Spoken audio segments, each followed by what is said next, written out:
Lots happening in Counter-Strike this week. There's a Blast tournament underway, as well as the Gamers Without Borders tournament trying out Max Rounds 12. But we're heading over to Dreamhack Masters, where the raw fragging ability of Spirit has been a problem for teams out of practice. Lots of fear, so many players crossing. What? Nico. Now he just has to turn his attention over towards Magix, who's just swapped over to the USP. He's trying his damnedest. A single bullet to each of these players would be enough, but he's down to the 3 shots, goes for the reload, jumps into the cover. This is unreal. There's no kit for Stico, and Magix just jumping around has win out the pistol. Job of exiting with nothing to help him from the Valk, but I just balanced. He's gonna go ahead and cut down the first player. Sumdai Young's looking to give cover, but now he has to win out in this clutch. The second CT crosses over to the bomb site itself. Sumdai Young's got a man above, plucked from the sky, looking for the last, and he takes it. Team Spirit, 15-6 match points. After Olofmeister retired, FaZe Clan were with their new 5th, Bimis, when they went up against Godsent. Very, very vulnerable as Coldzera's going to find one. He needs to find more, but they're going to go for the double team. But Coldzera, brilliant start from him. He's going to find 4, and Brokey jumps in with a frag of his own as well. Brilliant hold from Cold there, especially the spray transfer onto the player in HUD. Yeah. Pure filth from Cold. Do us a favor, production. Let's see that one more time. That was absolutely stunning by Coldzera. And I wanted to say a little bit, Farley is still sitting on side. Question is he going to check just below him? And the other player's playing the bomb lower, so this could be a strong one right here. Finds the first kill now. Has to figure out that the bomb is not planted on this upper bomb side. He does realize it, but time is of the essence now. He has to be fast player. He has to be very fast. Oh! Okay! Welcome to FaZe Clan, Bimas. Welcome to FaZe. What a wonderful way to start your career with FaZe Clan, and I have to question Sen's decision making. He's well aware that he already bought himself 10-15 seconds off the bomb timer just by the fact that Bimas wasn't aware the bomb was planted on the lower bomb side. Why on earth are you taking that duel? It is nicely done by Bimas, a fantastic clutch coming from the new player, but and he gets his 7th kill in the round, so definitely not the start Godsent would hope for. Some more aggression towards Banana. Can't find that kill either. Bimas as well, just punishing Godsent left, right, and center right now. He's been super well playing today so far. I think he can be proud of his debut. 9 rounds into this Inferno game as well. Refrag from Maiden gives them maybe a bit of a chance to get back inside this round. But with 43 HP, 3 man against 4, it looks already now super, super rough for Godsent. Does indeed. And this is the heartbreaker, right? You win in such a crucial round, you keep 4 players alive, you retrieve 2 AWPs as well, and now you're a man down.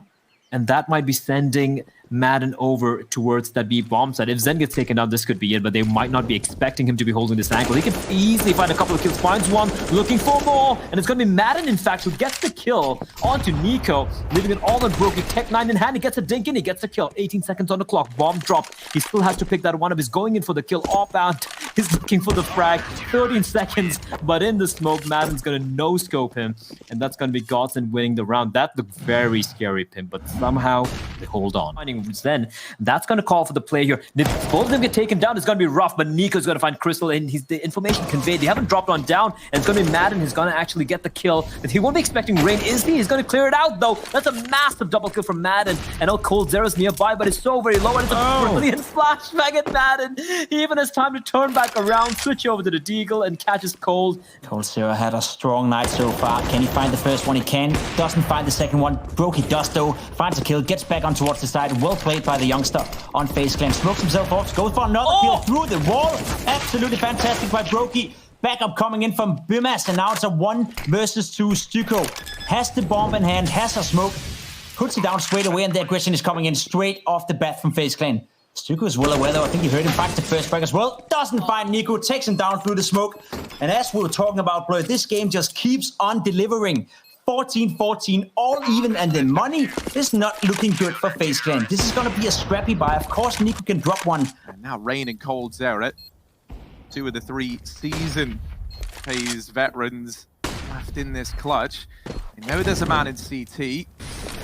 Mate Madden hasn't exactly been discreet with these flashbangs, and Rain Farley doesn't need the orb to find success. The scout will do it as well, but Godsent have still been cordoned out of this bomb site by the utility. FaZe again in a 4-on-4 in B. Farley's going to flash his teammates back in, but we're looking for a heroic play. Madden, can you give us one? That's a start. Bomb dropped as well. Nico's going to trade, but he doesn't know that Madden is in the position. He's here for a third, and Madden might have just won this entire round for Godsent. Rain's got to somehow pick up the pieces with another 1v2. Yeah, the molly's really going to complicate matters. He's got to go through it, and now forced up on top of the box. A couple of close matches there, but FaZe took it 2-1. Vimis ended up bottom fragging, but there were a couple of encouraging moments. Misuda has been showing up in a big way for Vitality, and when you're up against a Na'Vi in which Electronic and Boomage are out fragging Simple, you need all the help you can get. Could deal with shocks. It brings it down and finishes off the job. ZywOo left in the 1v3 doing the damage, and now down to the 1v1. Perfecto, the only man left, but coming in late through ramp. And ZywOo is not ready for it. Gonna grab the AWP and the kit. He'll get this defuse off, and Na'Vi going to take the lead now. It's very clear that Na'Vi done a lot of work in their CT setup on this map. Everything looks different right now. Well, not everything, but at least their B rotations. Na'Vi are very common to have, you know, someone like Boomich in the secret, just holding on, playing that close secret position, dropping smokes, and taking fights. Well, right now, all we're seeing from Na'Vi in terms of B play is, you know, when Vitality get control of the secret, they move Boomich or anyone rather down towards B, jump spotting that decomposition, and playing then when they get the info inside of the B bomb site. They never fight for secret control. They're giving secret control to Vitality because that tempts them into going for B. Not going to commit to it, taking his sweet time. Boomich moving away to deal with the secret player. He can wrap Heaven off the back of this, but now both players are in A for Vitality. Oh, Boomich gets it down to the 1v1 though. He's on 3 kills already. He's faked for the death cam this rotation. Back into Heaven. Now going over here into main. Masuta still looking this way. Will shut him out of the round. It's 3 kills for the both of them here. Masuta able to win that one out in the 1v1. They will get this bomb planted. It's not really the most ideal tunnels plant, so RPK might have to come back. And the fact that he gets that kill is going to help out massively. Now he's freed up to come into this site. They're going to worry about tunnels a little bit less. Off. And that's a little bit gnarly. That's the missed smoke from Flamey. Molly's into the site, but Na'Vi, they haven't made this easy for themselves. They've only got window to go through. RPK's holding on. Mops up the first and the second as well. 3 kills for the tank in that round and a second on the board for Vitality. It goes from a 3-on-2 where, you know, maybe Na'Vi have a bit of a chance. Screen just popping off, wrecking Simple, wrecking Blade. 85% headshot ratio or something ridiculous. Back when you used to be able to get away with that. Yeah, and no, it's so weird. Like, you look at this now, right, and you've got, like, Simple in this Na'Vi squad. You've got, like, some familiar faces still around him, and the same for Vitality. But just think, like, there's a lot of new generations here in the server right now, even. And the players that were good back then maybe aren't so much nowadays. Or coaches. Yeah. In Blade's example. So still here, still alongside Simple, still coaching the team and, you know, providing impact in that sense. Well, like the era where like Scream was just like the guy feels like it was so long ago now. Right? So yeah, it's so, I don't know, man. I love thinking about how much Counter-Strike's changed. But yeah, Vitality, they're doing a stellar job here. Set up a cat, the flash is good. Perfecto and Simple, gonna chain together 2 kills. ZywOo getting pressured, only 8 seconds for this bomb plant, and ZywOo is not faltering. Simple gonna start plugging in the numbers. ZywOo trying to land a shot, and instead he's gonna kill everyone else and Simple as well. ZywOo, stellar round. My goodness, 4 kills there from him. What a play, what a man. ZywOo with the defuse. 27 kills in the game right now, and he comes alive. I thought I jinxed it, Harry. I did say Na'Vi shouldn't win that round, but for a second, they had everything in their hands. ZywOo, the fact that he gets away with his second kill, he waits, and he knows he needs to kill Flamey before he refaces the site. Otherwise, he's going to get shot in the back. And, well, ZywOo, it looked like for a second he wanted to wallbang default and kill Simple on the other side, but he fell off the box. Luckily, it wasn't a problem. He finds both kills there, and Na'Vi... Boss gets dropped back at Cat, and that's a bit of a disaster. That's the round. Oh, there's not enough time. Oh, no, there is. There might be. It's very, very close, and I think they've just got it. They do. By half a second, they get that bomb down. It was so close. Shox is aggressive in through CT, and now only Electronic left to deal with. He Molotovs the bomb to buy himself some time.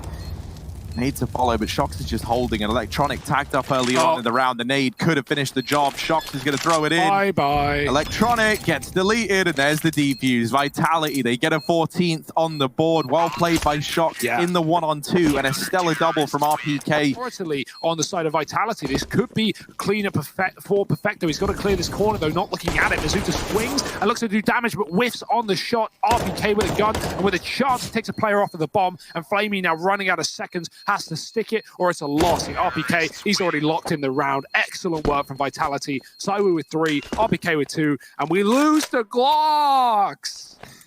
Man, okay, I'll admit it, I was wrong. ZywOo, Hero AK, that is all he needs. It turns out no limitations from it, because he is just that damn good. And ridiculous. Say someone like ZywOo, it would be on ZywOo. Someone like ZywOo, not ZywOo. Yeah, like, not ZywOo like, specifically, you know, a but type just of someone player. like ZywOo. Right? If only there was someone like ZywOo, but there wasn't actually ZywOo, you know?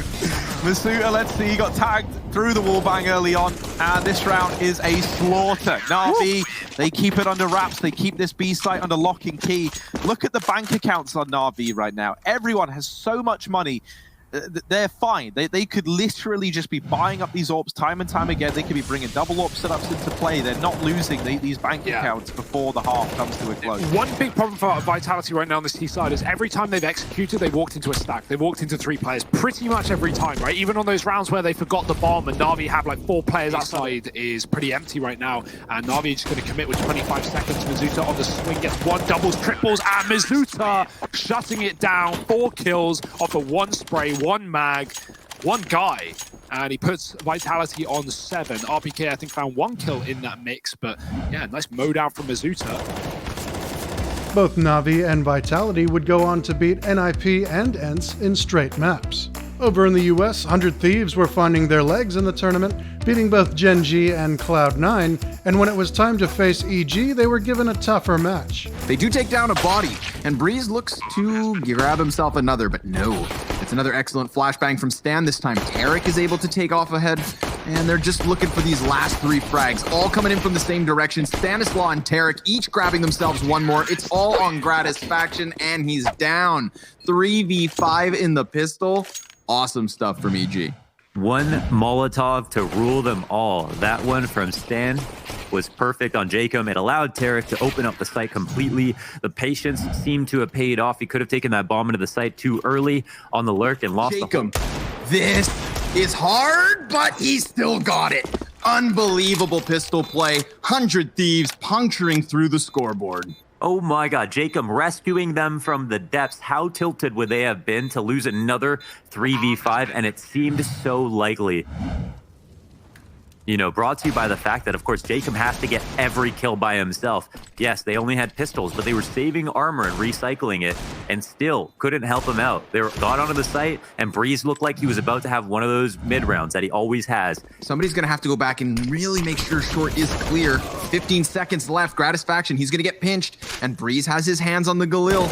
10 seconds. Bomb's got to go, and it's dropped. They've stopped it, or have they? 1 last frag. 6 seconds. Breeze, he's just trying to hide. Trying to find cover. He's getting peppered through the tarp, and JKS takes him. Unbelievable scenes. He tags him through the tarp on the way down, calling out that he rotated out that way. Could have jumped up. Through smoke, but not yet. Breeze can't flick down fast enough because Gratisfaction coming in with the no scope, and it's down into the 1 versus 1. Jacob, who played A+ quality Counter-Strike on Vertigo, sees the last body. He's going to try and flash Stan and close this distance, just throwing caution to the wind, dodging shots and winning out in the clutch. 100 Thieves, they find their first. Going to come down to the wire, but he's still got it. Yo, shout out to Grat for great movement around the box, and he gave his teammates very adequate information. Another situation where Breeze is a key factor in the mid-round. Again, he was low kills last game, but of course, with, you know, the very few rounds they won, he had an insane impact. Yeah, it's a long clawback. They got away with a very simple strat, but as soon as it went into a default, they lost. Cirque looking for 21. He's got it. He doesn't know because he was so blind. But he lands the shot regardless. And all of a sudden, it looks like we're heading to a third. Oh, Cirque, absurd. Back in with a quick headshot and another one. Liaz goes down. Other CTs over behind Optimus Prime, and it all comes crashing around them. That is a masterclass of overpass coming out of Evil Genius. 3 versus 2 here, and 100 Thieves start doubling back towards Garage. Stan the man reads it like a book. The Glock shots from Jacob are good enough to at least get this down to the 1 versus 2. Oh, baby. The Gush versus Stan. Come on, come on, come on. I want to see them taps. 50 seconds left to make this happen. Jacob even gets the bomb. Little HP. Well, it may be the safer bet. I'm going to look to try and take your day rate. So I choose Jacob. Okay. He's able to swing the doors wide, goes for the back plant. Now he is so pinned into this position. I take it back. I take it back. The headshot. Too late. Your money's mine. Unless Stanislaw can get himself that third. But all the doors to the bomb site are closed. Jacob, he's decided to go into the dark corner. If Stan busts out the windows above him, it could be a tough fight for Jacob. But here comes Stanislaw, clearly announced, and Jacob's gonna take it. Did they ever stand a chance? 3 kills and the clutch.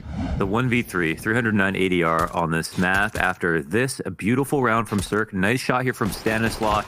You'd think no chance. Wow. And after that labored spray down with the Glock to the top of Stylo, the ghost is over. Nuke, and he's supposed to be one of the heavy hitters. He sees the players at a distance, knows there's one in dark, so there's only one T who hasn't been called out, and that's going to be Tarek inside of control room. Now they know, though. Everybody firing off shots, and it's all on Ethan. Back of the bomb site, 16 and 9, trying his damnedest, and he gets the one at a distance, up close, trying to dodge these shots. 2 bullets left in the mag, and he finds it. Big place from Ethan. Big round for EG. We are tied up at 8. He is kinging on this lower site, man. Holy smokes, he's so good on this. 1917 was the score of the last map in favor of EG, but I'm sure the rest of the scene took notice of that domination on Vertigo. That's all for this week. See you next time.